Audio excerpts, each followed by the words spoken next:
Haleluya. Salam. Selamat datang kepada semua, khususnya Pukat Nasional ya, yang mewakili.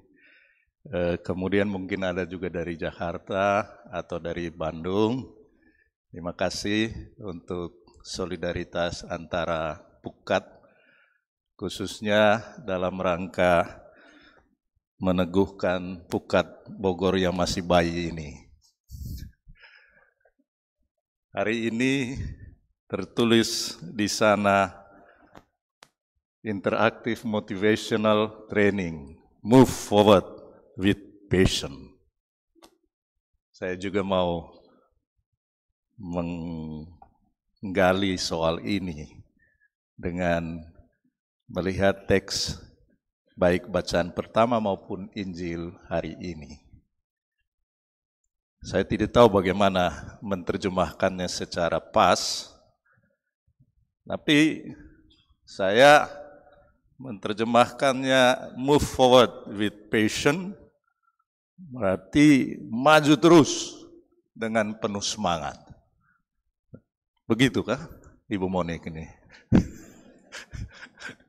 Nanti akan diperdalam oleh motivator kita, Bapak Luis.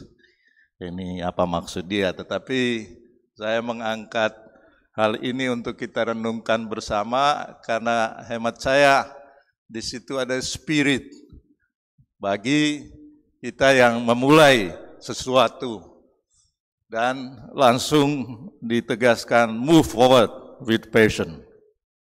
Dan saya yakin bagi orang yang percaya kepada Kristus yang bangkit, itu sebenarnya tidak ada jalan buntu dalam hidup ini. Kalau meyakini sungguh-sungguh bahwa Kristus mengalami penderitaan, wafat, dan kemudian dibangkitkan oleh Allah. Kematian yang sebenarnya mungkin bagi banyak orang melihat tidak ada jalan lain lagi. Tidak ada kebangkitan. Tidak ada kehidupan baru lagi. Tetapi Kristus dibangkitkan oleh Allah. Inilah karya besar Allah yang diperlihatkan kepada kita manusia. Dan bagi saya sebagai pengikut Kristus, saya meyakini tidak ada jalan buntu dalam hidup ini. Mungkin terlihat sedikit jalan untuk maju itu kabur-kabur. Tetapi dalam iman kepercayaan kepada Kristus, selalu kita punya harapan bahwa kita akan keluar dari jalan buntu yang mungkin sekarang ini saya alami. Move forward with passion. Saudara-saudari, saya berharap mudah-mudahan ini spirit, roh yang menggerakkan Pukat Bogor ini ya. Ini memang kita pernah memulainya, lalu mati suri, kemudian sekarang kita ditegaskan kembali untuk move forward with passion. Nah saudara-saudari, kalau kita membaca teks Injil yang tadi kita dengarkan, mudah-mudahan kita dengar baik-baik ya. Injil dari Injil Markus. Ini berita tentang Yesus yang bangkit. Dan kita membaca teks ini dari kacamata ini tadi. Ada dua tindakan Kristus bagi saya yang amat mencolok dalam Injil Markus tadi. Yang pertama ialah bahwa Yesus yang bangkit itu menampakkan diri, menghadirkan dirinya di tengah orang-orang yang percaya kepadanya. Dan perhatikan, itu bukan hanya satu kali dia menampakkan diri. Berapa kali ya yang kita dengar tadi? 5 kali kah? 3 kali. 3 kali dia menampakkan diri. Pertama dia menampakkan diri kepada Maria Magdalena. Setelah Yesus bangkit dari antara orang mati, pagi-pagi pada hari pertama ini, ia mula-mula menampakkan dirinya kepada Maria Magdalena. Ini yang pertama.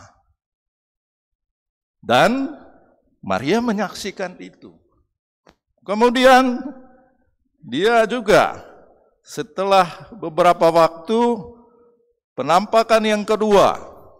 Sesudah itu Yesus menampakkan diri dalam rupa yang lain kepada 2 orang dari para murid ketika keduanya dalam perjalanan keluar kota. Mungkin kita ingat peristiwa kisah 2 murid Emmaus. Kleofas dan temannya itu mereka galau karena mereka tidak menyangka bahwa guru Mesias itu mengalami hal yang bagi mereka di luar dugaan, bahwa sang guru itu disalibkan, bahkan sebelumnya ditangkap, disesah, disalibkan dan wafat. Dan itu di luar pemikiran mereka. Karena itu mereka bingung kepada siapa mereka memegang sebagai acuan dalam hidup mereka. Dan yang terjadi ialah bahwa Yesus datang menampakkan diri. Lalu kemudian yang ketiga, akhirnya Yesus menampakkan diri kepada ke-11 orang itu ketika mereka sedang makan. Jadi dari peristiwa ini saya mengatakan bahwa Yesus tak kenal lelah membina para pengikutnya agar mereka merasa yakin bahwa dia bangkit, bahwa dia hidup. Waktu Maria Magdalena menyampaikan saya melihat Tuhan, dikatakan di sini mereka tidak percaya. Demikian juga waktu 2 orang yang pergi ke Emmaus ini kembali ke persekutuan mereka, cerita kepada teman-teman yang lain, tetapi teman-teman itu tidak percaya. Tidak percaya bahwa Yesus bangkit. Lalu kemudian Yesus sendiri datang. Nah, saudara-saudari, dalam hal ini Yesus tak pernah kenal lelah untuk meyakinkan orang-orang yang mengikuti dia agar mereka bangkit, agar mereka punya pegangan, dan pegangannya ialah Yesus yang hidup ini. Jadi tidak berhenti di situ, Yesus berjuang terus-menerus untuk meyakinkan mereka ini. Tindakan yang kedua yang dilakukan oleh Yesus ialah, dan bagi saya ini juga tindakan yang luar biasa. Yesus tetap mempercayakan para rasulnya untuk terlibat dalam karya penyelamatan, karya belas kasih. Walaupun tadi kita dengar bahwa setelah Yesus menampakkan diri ketika mereka makan, apa yang dikatakan oleh Yesus? Setidak-tidaknya Markus menyampaikan di sini, Yesus mencela ketidakpercayaan dan kedegilan hati mereka. Jadi Yesus memang melihat bahwa para pengikutnya ini tidak mudah percaya akan peristiwa kebangkitan itu. Dan setelah Yesus tampil, baru mereka percaya. Cuma Yesus mengatakan, kalian ini betul-betul orang yang keras kepala, yang degil hatinya. Tetapi justru kepada orang-orang ini pula, Yesus kemudian mengatakan, lalu Yesus berkata kepada mereka, pergilah ke seluruh dunia, beritakanlah Injil kepada segala makhluk. Jadi di satu sisi, Yesus memang melihat kelemahan, kedegilan hati orang-orang yang mengikuti dia. Tetapi dia tidak mencela, dalam artian dia tidak putus harapan. Tapi dia melihat bahwa inilah orang-orang yang bisa melakukan sesuatu yang besar bersama saya. Dan saya percaya walaupun Anda punya kelemahan, punya kekurangan, bahkan kedegilan hatinya, tetapi Yesus tetap mempercayakan hal ini kepada orang-orang ini. Dan hemat saya, saudara-saudari, ini merupakan spirit yang luar biasa yang ditanamkan oleh Yesus. Bahwa Yesus tidak mengabaikan atau tidak mengeksklusifkan orang-orang yang punya kelemahan untuk berkarya bersama Dia. Bahkan dalam kelemahannya itu Yesus mau mendidik mereka dan memberikan kepercayaan kepada mereka itu. Dan kita tahu bahwa memang mereka itu kemudian menjadi orang-orang yang militan akhirnya. Mereka setelah diberi kepercayaan begitu, coba saksikan Petrus dan Yohanes. Dalam bacaan pertama tadi, mereka diberi kepercayaan oleh Yesus dan akhirnya mereka berani. Mereka berani bahkan ketika ditantang oleh pemuka-pemuka agama Yahudi. Bahkan mereka ditantang, kamu tidak boleh lagi mewartakan, melakukan sesuatu atas nama Yesus itu. Tetapi lihat perubahan yang terjadi pada diri Petrus dan Yohanes. Mereka mengatakan, ya bolehlah kamu mengatakan demikian. Tapi kalau saya tanya, kamu mau ikut Allahmu atau ikut dirimu?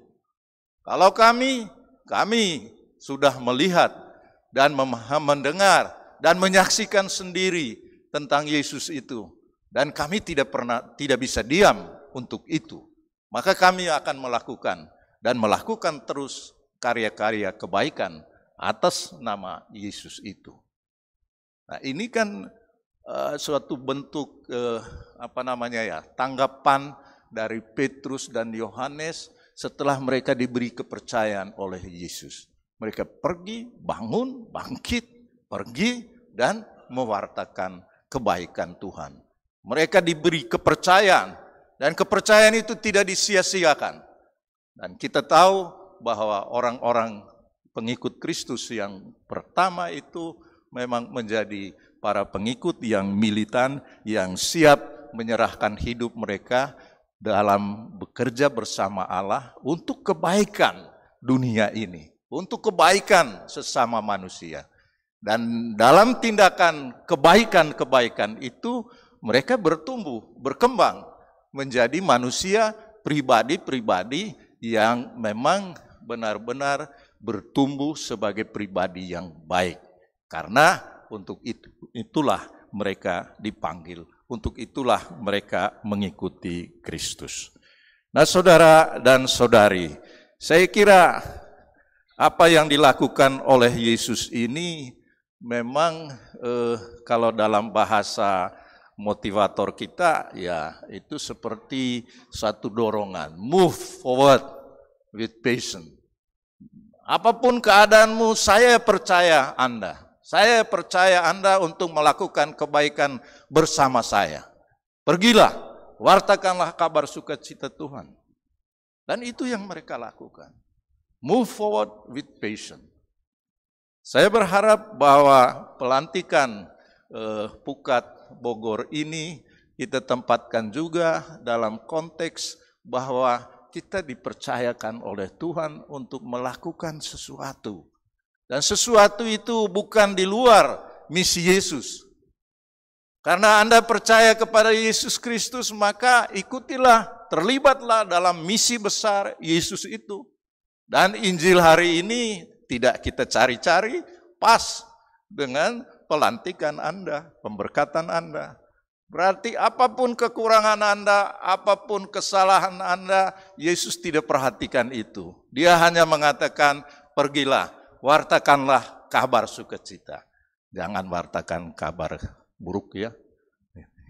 Kadang-kadang di antara kita kan mengabarkan kabar buruk lagi. Dan saya harap Pukat ini tidak menjadi rumah di mana terjadi cerita-cerita buruk saja.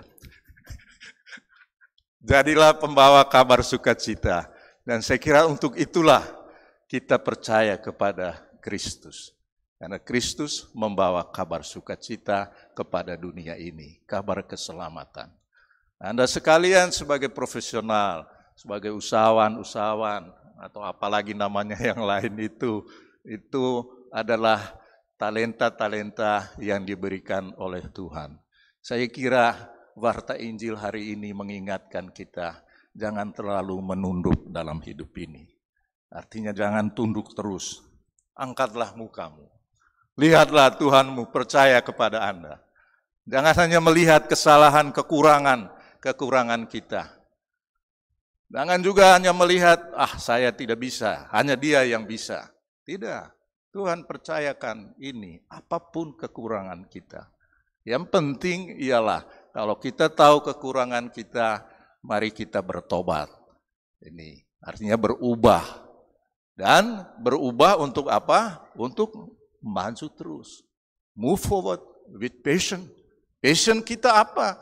Passion kita ialah mengikuti Kristus itu yang mencintai Allah dan mencintai kemanusiaan ini. Dan kalau keadaan manusia itu buruk, mengalami kemiskinan misalnya, mengalami ketidakadilan, nah disitulah kita harus dengan passion bersama Yesus memperbaiki situasi itu. Kita tidak bisa melakukan sendiri, tetapi kita bisa hanya menjadi kekuatan besar tatkala kita berjalan bersama. Nah itulah yang juga ditekankan oleh gereja kita sekarang. Gereja sinodal yang bermisi, yang berkomunio dan berpartisipasi. Dan itu sebenarnya berasal dari Yesus sendiri yang mempercayakan kepada kita sekalian. Jangan terlalu lihat diri kita masing-masing. Ada kecenderungan kita bukan hanya melihat diri, tapi melihat orang lain. Dia itu apa sih? Dia itu punya kekurangan ini, dia punya kekurangan itu. Tidak melihat talenta-talenta yang ada pada orang-orang lain. Yesus mengajarkan kepada kita, percayalah sesamamu manusia. Karena itu dia katakan, pergilah, beritakanlah kabar sukacita Tuhan. Move forward with passion. Tuhan memberkati.